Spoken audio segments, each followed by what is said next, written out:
Now, let's fast forward now to the 18th century. 19th century. 1800s में क्या होता है? You have the beginnings of nationalism emerge. ठीक है? And slowly there is a Ukrainian identity that is beginning to emerge. Of a kind. This is what I was interested in. Right. So this is where the Ukrainian identity starts coming about. And it's a very complex phenomenon. Because, Ukrainian in the Russian mind is a peasant. Because the cities are all Russian dominated, all the industry, the commerce and all is Russian or Russified. You see, they were very tolerant with ethnicities, but they insisted that tum sab jaise, sab Hindi mein baat karo, almost like a Hindi imposition. There was a kind of a Russian imposition. Right? So everybody had to speak Russian. Now, I want to show you I'm going to fast forward here to something to show you the map. Now, this is kind of like this isn't, but, okay, this is the ethnic breakup of Ukraine. These areas would be Russian, and these areas would be the Ukrainian speaking population. Okay, now I want you to connect this. Now, notice these two areas very specifically. Remember, this used to be underpopulated. This used to be overpopulated. If we come back here to the 1200s, you see this division? Remember what I said? Got it. West of the Dnieper and east of the Dnieper. See overpopulation here, underpopulation here. Yeah. Okay. So what happens? So basically, it was the Ukrainian dominated areas that were taxed a lot. Well, in those days, there was no Ukrainian. They were all Russians. Yeah. So don't go back to that ethnically. I'm just talking demographically. So don't go to this ethnically right now. Okay. Ab isme dekho, when you look at the Russian population here, the district wise, now see, as per this map, this entire area is Russian. Okay. But when you look at the district level map, look what the Russian population actually is. It's so little. It's not. That's the important thing. Remember, this is like the urban-rural division in India. All the industries and those big red cities, dots might be like the Mumbai. Exactly. The population in these red dots is so massive, and because these are part of different governorates, right? They end up voting. These are the governorates. They disproportionately influence the votes like this. You understand? So you see what's happened here. The agricultural remains agricultural. Like Italy used to, southern Italy. Just to get it right, just one second. Before Kushal, 1 second, important point. Remember, like southern Italy used to be the rich Italy because it was rich in agriculture. Northern Italy used to be the poor Italy because it did not have agriculture. It had a cold season where frost would set in and kill off things. But it was northern Italy that developed ultimately, that it industrialized. It didn't agriculturalize, it industrialized. This is the same thing we saw happen under the Soviet Union. This part remained rural and agrarian, but both under the Tsars and especially under Stalin, this was the area that actually became industrial. It's what is called, what Ian Morris calls the benefits of leapfrogging. You remember he talks about leapfrogging, how when you're slightly backwards, you can go forwards much quicker. Yeah. That's what happens. Yeah. So you compare that with this. This is what's happening here. These are extremely rich industrial areas. These, think of this as Mumbai, Tamil Nadu. Think of this as Maharashtra and Tamil Nadu. Okay. Think of this as UP, Bihar. Okay. That's how this works. So my question was this. So would we be fair to conclude that the Russian-speaking people were more in urban centers, kind of a scenario where they are more urban and the others are more rural and in the non-city center spots? Would that be a scenario? Yes and no. Generally, you're right. But remember, we have still not defined what a Russian is ethnically. I very cleverly avoided defining a Russian ethnically. Which is why I was confused. At this point, that's why I wanted to ask this question. So remember, at this point that we're still talking about, which is the 1700s, 1800s, Russian is a state of mind. You can be a Mongol, you can be a Turk, you can be a Ukrainian, you can be a Pole, you can be a German, but as long as you speak Russian and you accept Russian orthodoxy, you are treated as a Russian. That is why more I brought like up the point the about Hindu the identification. lineage of the Tsars. Exactly. More like a Hindu. Exactly. You can be of ethnic Khmer Mon stock, as they are in the Northeast. You can be of Dravidian stock, whatever you want to call it, or Indo-European stock, or Jat stock, or Persian stock, or whatever. But as long as you accept the Vedic gods and accept the Vedas and the gods here, you are Indian or you are Hindu. The greatest of all Russian authors was a black man. Okay, that's fascinating. He was a black man. His grandfather was the Abyssinian, the Ethiopian guard, personal bodyguard of Peter the Great. Peter the Great adopted him as his own son. And Pushkin entered the ranks of Russian nobility. Okay, so understand what is happening here is the cultural differences are exacerbating. And that is when in the 1800s, when you start getting the nationalism, you see embryonic Ukrainian nationalism form in the 1840s and 1850s and things like that. The year of revolts, 1848 and things like that. You see the beginnings of it. ठीक है? उसके बाद क्या होता है कि in the First World War, when the Soviet Union at this point is fighting an internal civil war with the white forces. The Reds are fighting the Whites. The Whites are the Tsarist loyalists, right? Now, what happens is the USSR needs to stop two people, three people. The Germans invading from here, the white Tsarist forces fighting them here, okay? And the least of the threats is Ukrainian nationalism, which is kind of emergent out here. It's still not very powerful. So what do the Soviets do? This for them is enemy number one because they claim to be Russian. They want to topple these people. So they decide this is enemy number one, this is enemy number two, this is enemy number three. Okay, they've prioritized their enemies. 1, 2, 3. So what happens now is they start playing to Ukrainian nationalism, saying, very good Ukrainian nationalism, we support Ukrainian nationalism, we are going to embrace. They come up with the same way, for example, communists here. Remember, a lot of the plans for Khalistan was, pushed by Harkishan Singh Surjit. All the minority inflammation plans was Harkishan Singh Surjit, who was the communist. They love the idea of victimhood because they can profit from the idea of victimhood. So what happens is, very good industry. It's a very good industry. So the communists here, that is to say Lenin, Trotsky and Stalin and co. Stalin, by the way, is opposed to this plan. He sees the dangers of it very early on.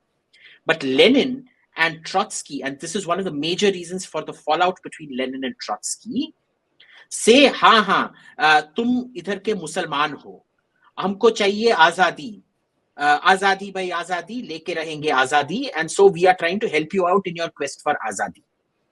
Okay, then they signed the Treaty of Brest-Litovsk with the Germans, and mind you, this is just a few months before Germany is going to be defeated. Everybody knew Germany was going to be defeated, so nobody knew why the hell the Soviets went and signed that pact with Germany. But this helps you understand why they signed that pact with Germany. They said, even if we lose all this land here, and they lost all this land here, by the way. In fact, they lost all this land. They say, this is great. It's not great, but we need to focus on this enemy first. So they sign the Brest-Litovsk Pact, give off most of this to the Germans. This becomes the first Ukrainian state. And this Ukrainian state lasts all of 6 to 8 months. Okay, because by that period, what's happened is Germany has been defeated. The Russians have gone on the offensive. The Bolsheviks have gone on the offensive against the white forces and almost defeated them. By 21, 22, they become completely defeated. Mm-hmm. And then they stage a coup out here. So what becomes the German protectorate of Ukraine ultimately becomes the Ukrainian People's Republic within months, literally within months. So they've recouped those gains within months, except this area, which has been ceded to Poland. These are the areas of Volhynia and Galicia. So see these areas right up to here, in fact. These are ceded to Poland, including Western Belarus. ठीक है, तो ये सब Poland बन जाता है. Okay. Now notice the wheels within wheels here. Are you following me till now? Have I been too confusing? Yeah. I'm getting it. You're getting it, right? So understand this is why it was done. And now that Lenin has managed to take control of this part again. For these guys, remember, it's like Vokes. What is the essence of Vogue? It is zero thought diversity, but maximum cultural diversity. Cultural and sexual and gender diversity, but zero intellectual diversity.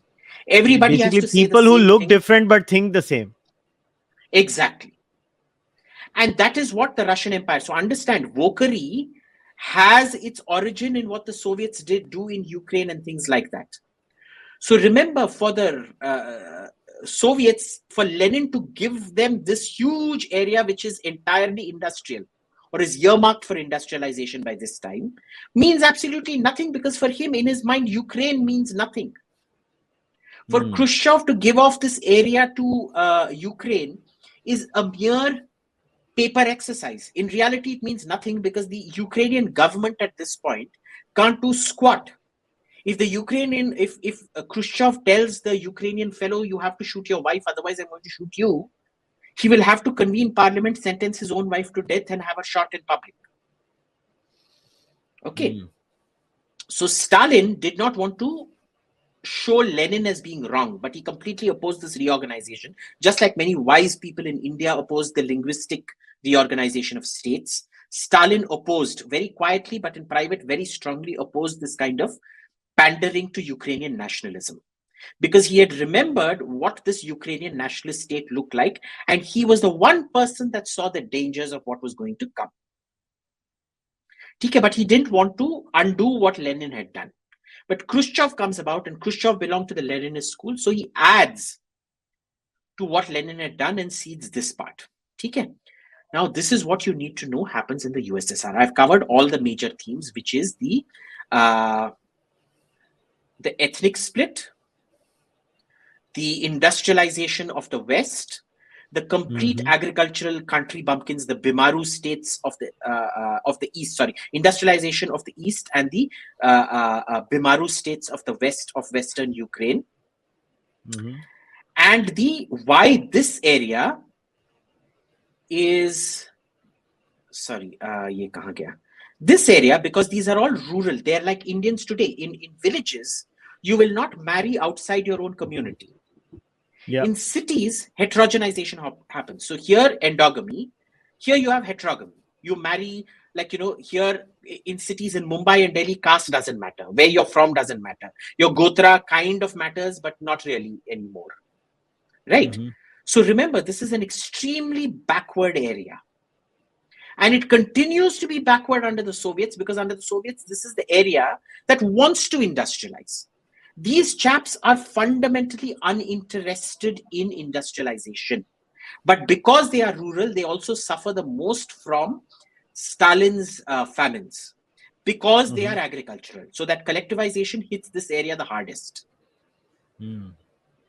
Okay? Because they're agrarian. And that thing was kind of imposed the same way Mao imposed it on his people, for them to break their links with their past and their traditions and accept industrialization. Except, remember, it was Deng Xiaoping that industrialized China, not Mao Zedong. When Stalin dies, everybody loses interest in industrializing this area. So it's only this belt that industrializes. All the industries are here. Okay? This east of the Dnieper. Dnieper, East of the Dnieper, industrial and Russian. Why? Because it's urban. West of the Dnieper, poor rural country bumpkins, Bimaru states, overwhelmingly agricultural and rural. And this is why Bulgakov always considered the city to be culture. And Ukrainians, for him, Ukrainian nationalism was the nationalism of peasants. It's the way we would view Jat agitation. Or jo Gujar agitation hua tha na? Do you remember the Gujar agitation where they went around burning things? Yeah, Rajasthan mein hua tha na. वो तो हरियाणा में भी हुआ था ना. Excuse me. So that Gujar and Jat agitation, they view it with that same derisiveness that is viewed by these people. Can you imagine that at one point of time it will become Gujaristan or Jatistan if India breaks up? What would Jatistan look like? What would Gujaristan look like? That's what you have to imagine looking at this from the Indian mindset. Okay? Now, the first proper presidential election. So this is, you're up to date now on all the historical trends. Now I'm going to come to the history of what has happened in the last 2 weeks. Okay? First, you need to understand the political history. Now, notice all the Russian areas here. They all vote for Leonid Kuchma. And the Ukrainian nationalist, Leonid Kravchuk, gets all these areas. Now, you remember what I was saying? Urban, huge population, industrial, rural, extremely regressive, nativist, whatever. And mind you, these areas are overwhelmingly Catholic. This is where Lviv is. This is overwhelmingly Catholic. This is all Orthodox. This is Catholic, because this used to be under Poland at one point of time. From the breakup of the Russian Empire in 1917 to World War II in 1945, this used to be Poland. Stalin seized all of this, pushed Poland into Eastern Germany, and gave this to Ukraine. So this used to be 90% Polish territory. It became 90% Ukrainian territory. And all the rednecks from here moved here. Okay? So notice this. Now, fast forward almost 6-7 years. This is the presidential election that happens in 2010. What are you seeing here? Compared to here. Homogeneous vote, right? No. Ab dekho, see how these areas have started shifting towards these areas. Yeah. So what is happening is population migration. And see how here they become even more nationalistic. These are Donetsk and Lugansk. So you can clearly see that population migration is happening. This is getting more nationalistic. This is getting more nationalistic. So basically, the political landscape of Ukraine is changing. Now, I won't say this is genocide, but there is definitely migration happening.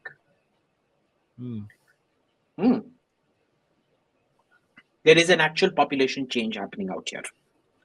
Right? Now, you come to this now. This is an important map that... Now see how the ethno-linguistics of this are split.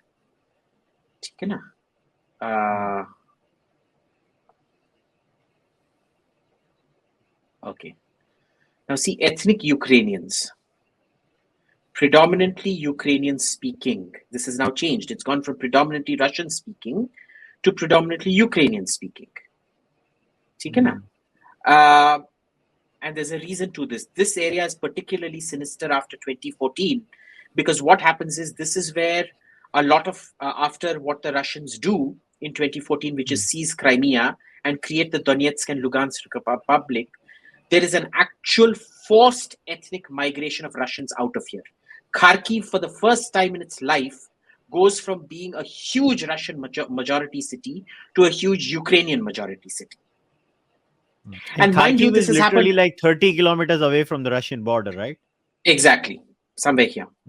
Okay. Now, mostly Russian speaking and predominantly Russian speaking. Okay. Now, इसमें देखो क्या होता है अब. the identification of languages. Notice how ye ethnically cleansed, but here you can still see. So can you see this is a process that's happening? It's a slow and sure process, because remember, this was taken as per the 2001 census. This is also as per the 2001 census, but you can clearly see there is a population that is being forced to shift out here. Yeah, but why are they being forced to shift? To change the demography of the cities? Well, some people say it's natural. The Russians claim that it was forced on them through Ukrainianization policies, that you have to speak Ukrainian, otherwise this preferential treatment, just like Russia had its oligarchs, these people also had their own oligarchs and things. So they claim it was a forced process. This is like Kosovo.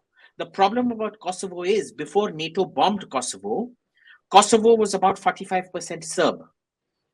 After NATO bombed Kosovo and created an independent country in Kosovo, it's become 90% Muslim, but nobody talks about it.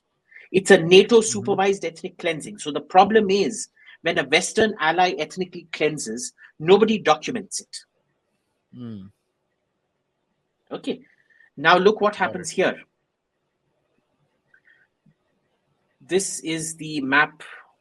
Now, remember, we spoke about the map of elections. This is the 2004 presidential election. Sorry, the 1994 presidential election. This is the 2010 presidential election. Can you see the shift here to here to here and here? Very important. This is what the rest of the country fears. So when Putin says that there have been ethnic atrocities, clearly he's talking about reality that's been happening. Now, it may not be atrocities. It may be natural population movement and things like that. We don't know. Because remember, Ukraine got hit much harder by economic meltdowns than Russia did. But there is a point to be made. And mostly what happens is, it's a bit of hit and miss. These areas here, especially Kiev, they are your vote deciders. So sometimes they will go with a pro-Russian candidate. Sometimes they will go with a pro-Ukrainian candidate. It's almost impossible to predict. So this is why the 2004 elections, a Ukrainian candidate, pro-Ukrainian candidate wins. But the same guy who lost in 2004 wins in 2010. Notice there isn't much of a difference, except these two areas have voted, these two areas here and here, vote for Yanukovych in 2010, who's the same guy who gets defeated by Yushchenko in 2004. So see, these are very slender results. Now you understand why I'm doing this. I'm building up to Euromaidan and the election that follows Euromaidan. Now, this is the electoral map. See, this is the referendum.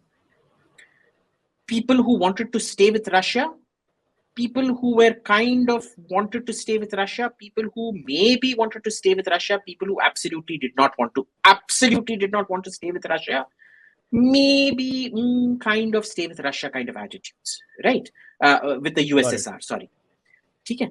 And notice the first presidential elections in 1991, which Kravchuk wins. Now remember, Kravchuk lost this election like so. This became Kuchma and this was Kravchuk in 1994. But remember, earlier presidential election, 91, guess who votes for Kravchuk? It's all the Catholic areas. The same people who absolutely detest Russia and they're mostly Catholic. Okay. Now, the reason these are all in a map is, you see the variations here in voting patterns. Some are presidential elections. This one was the most confused presidential election of the lot. But generally, look, there's a pattern where this area, maybe sometimes this area, votes for one guy. And this area always, you show me one map where they've ever voted for the same guy. One question here, Abhijit. How how fair are the election processes in this Ukrainian area? Just if maybe Just people generally, might wonder. they've always been fair. They've always been fair. Nobody has ever particularly complained about it. Till 2014 and all of that. Okay. Now, remember, here is the problem. These people, like in India, where most of your population is agricultural population, these people essentially control parliament for most part. Whereas these people contribute the most to GDP. These people want a tie-up with the EU. These people want a tie-up with Russia. Why? Because their entire industry is linked to Russia. They feel that now I get the entire EU, conflict. Right. Now I get See, this is why history is so important. This one map actually made everything clear. This parliamentary elections 2007. Right. But it's also almost the same in parliamentary elections 2012. Right. So you notice it's a pattern. It's a consistent pattern. The historical differences were for a reason. This is UP Bihar. Okay. This is your Mumbai, this thing. It's like, the Muslims in Mumbai, the Boris and things, they want nothing to do with Pakistan. Okay. But your UP wala Deobandis want to join Pakistan. Got it. Right. क्योंकि वो बिमारू state से हैं, ये लोग industrial state से हैं. So there are all these problems that keep coming in, and this is where you understand. And why I showed you all these maps is when you see a map, you need to understand maps are all politics.